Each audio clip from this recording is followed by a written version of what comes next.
अस्सलाम वालेकुम स्टूडेंट आज हम चैप्टर सेकंड स्टार्ट करेंगे और चैप्टर सेकंड में हम डिस्कस करेंगे कि बेसिक कॉन्सेप्ट और टर्मिनोलॉजीज़ ऑफ डेटाबेसेस क्या हैं। तो हम लोग डिस्कस करना स्टार्ट करेंगे अपने लेक्चर फर्स्ट से, और लेक्चर फर्स्ट का जो फर्स्ट टॉपिक है वो है फिक्स लेंथ फील्ड। तो स्टूडेंट फिक्स लेंथ फील्ड क्या होती है? A fix length field contains pre defined number of character. जो हमारी फिक्स लेंथ फील्ड होती है इसके अंदर जो हम इसका लेंथ रखते हैं फील्ड की वो प्री डिफाइन होती है, यानी फिक्स्ड होती है। हम पहले से ही बता देते हैं कि इस फील्ड की जो लेंथ है इतनी होगी। The data enter in fixed length field can not exceed to the allocated length of the field. जो भी डाटा हम इस फिक्स्ड लेंथ फील्ड में एंटर करेंगे तो जितनी लेंथ हमने डिफाइन कर दी है हम उससे ज़्यादा का डाटा इसमें एंटर नहीं कर सकते।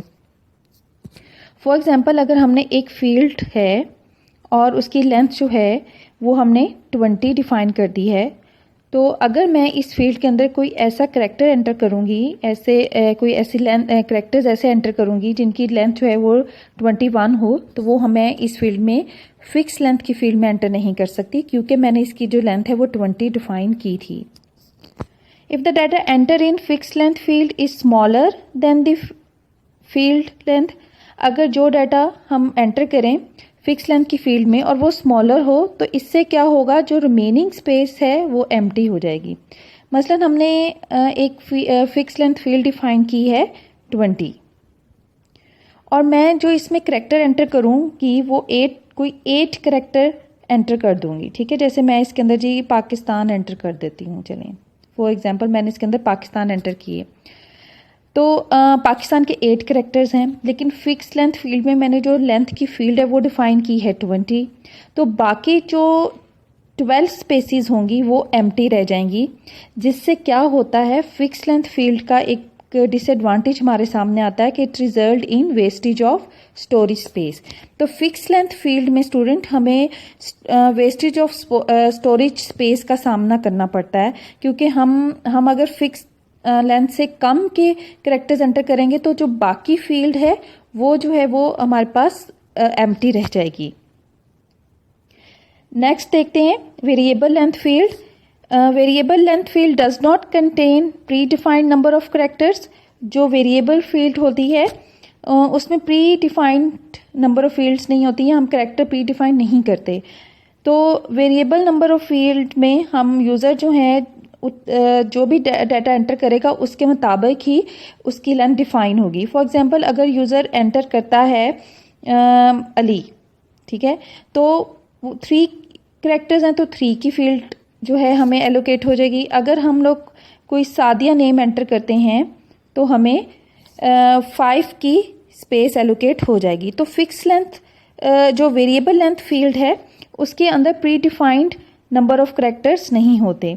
The variable length field does not contain any extra blank spaces, क्योंकि ये जितनी स्पेस हमें चाहिए उतनी ही एलोकेट होगी, तो इसलिए जो वेरिएबल लेंथ फील्ड है इसमें कोई एक्स्ट्रा ब्लैंक स्पेसिस नहीं होती जैसा कि फिक्स लेंथ फील्ड में थी, क्योंकि उसमें हमारे पास अगर हम डाटा को कम एंटर करते थे, यानी करैक्टर्स को कम एंटर करते थे, तो हमारे पास ब्लैंक स्पेसिस रह जाती थी। ये एक मेजर डिफरेंस है बिटवीन वेरिएबल लेंथ फील्ड और फिक्स लेंथ फील्ड का।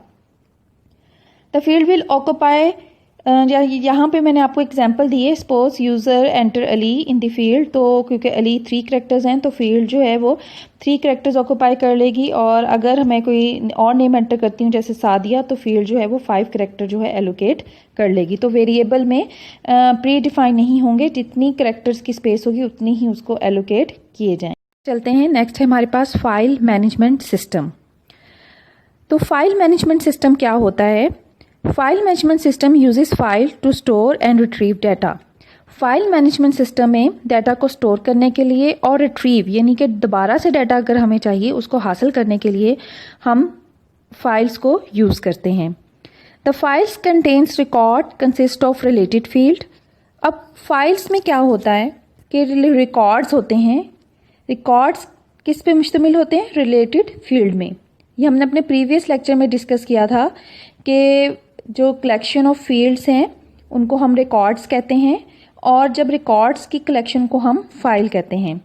The records layout are properly defined in the file management system.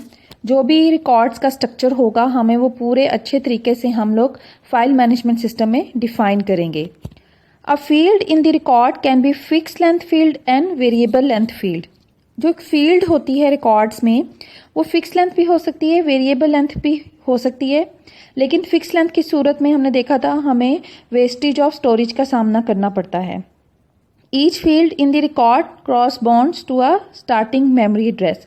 Her field का एक स्टार्टिंग मेमोरी एड्रेस होता है। The starting address of each field and its length is use to identify the storage location.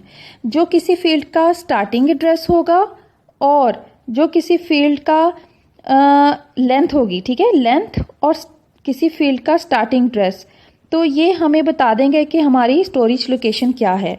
यानी कि student हम ये कह सकते हैं कि जो किसी भी फील्ड का स्टार्टिंग पॉइंट है और जो किसी भी फील्ड की लेंथ है उससे हम किसी भी रिकॉर्ड की स्टोरेज लोकेशन को मालूम कर सकते हैं। नेक्स्ट देखते हैं, the field name is used has a name reference to store and retrieve data. जो फील्ड नेम है, ठीक है, वो यूज़ किया जाता है डाटा को स्टोर करने में और रिट्रीव करने में, ठीक है। जो फील्ड का नाम है जो कि यूनिक होता है। स्टूडेंट याद रखिएगा फाइल का नेम भी यूनिक होगा, यानी कि जो एक फाइल मैनेजमेंट सिस्टम में जो फाइल्स पड़ी हैं तो हर फाइल का जो नेम है वो यूनिक होगा और जो हमारी फील्ड नेम है वो भी यूनिक ही होंगी। तो फील्ड नेम जो होते हैं उसे हम यूज़ करते हैं रेफरेंस के तौर पर, या आप ये समझने के लिए ये समझ लें कि डाटा को स्टोर करने के लिए, रिट्रीव करने के लिए हमें फील्ड नेम की ज़रूरत पड़ेगी।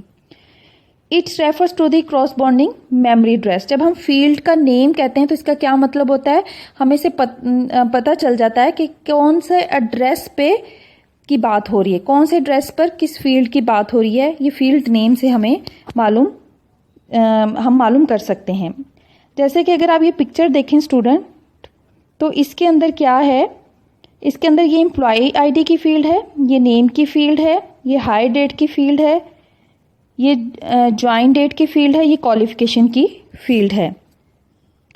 तो अब आप देखें कि हमारे पास क्या है यहाँ पर, ये हमारे पास रिकॉर्ड्स हैं। तो अब यहाँ पर हमारे पास जो आप यहाँ पर ये देखें, फर्स्ट जो हमारे पास एम्प्लॉय आईडी है इसकी जो लेंथ है ये 4 बाइट का है और इसलिए 1 से लेके 5 तक है। फिर जो नेक्स्ट है हमारे पास नेम फील्ड, ये 20 बाइट्स का है। तो ये स्टार्ट कहाँ से हो रहा है, ये 5 से स्टार्ट हो रहा है क्योंकि ये 20 बाइट्स का है, तो इसकी एंडिंग लोकेशन क्या होगी 25। तो अगर हमें फील्ड का स्टार्टिंग पता है, ठीक है, अगर हमें किसी फील्ड की स्टार्टिंग पता है, देखिए अगर मुझे ये पता है स्टार्टिंग और मुझे इस फील्ड की लेंथ पता है कि ये 20 बाइट्स का है, ये कितने बाइट्स का है, तो मैं इसकी एंडिंग खुद ही मालूम कर सकती हूँ। यही हमने पहले भी पढ़ा था कि अगर हमें किसी फील्ड की स्टार्टिंग एड्रेस पता और लेंथ पता हो तो हम उसकी स्टोरेज लोकेशन मालूम कर सकते हैं। तो इसी तरह जो हायर डेट की फील्ड है वो देखें स्टूडेंट, वो है 8 बाइट की, तो वो 25 पे पड़ी हुई है, ठीक है। तो अगर वो 25 पर है तो उसमें हम 8 बाइट को प्लस करें तो हमारे पास उसकी एंडिंग लोकेशन आ जाएगी 33। तो अगर मैं हायर डेट की फील्ड का नाम लूँ तो हायर डेट से हमें पता चल जाएगा कि इसके जो मेमोरी एड्रेस है वो क्या है, वो 25 है। तो इससे साबित हुआ कि अगर हम फील्ड नेम लें तो it's refers to the corresponding memory address for a specified field. तो एक फील्ड की मेमोरी एड्रेस को स्पेसिफाइड करता है।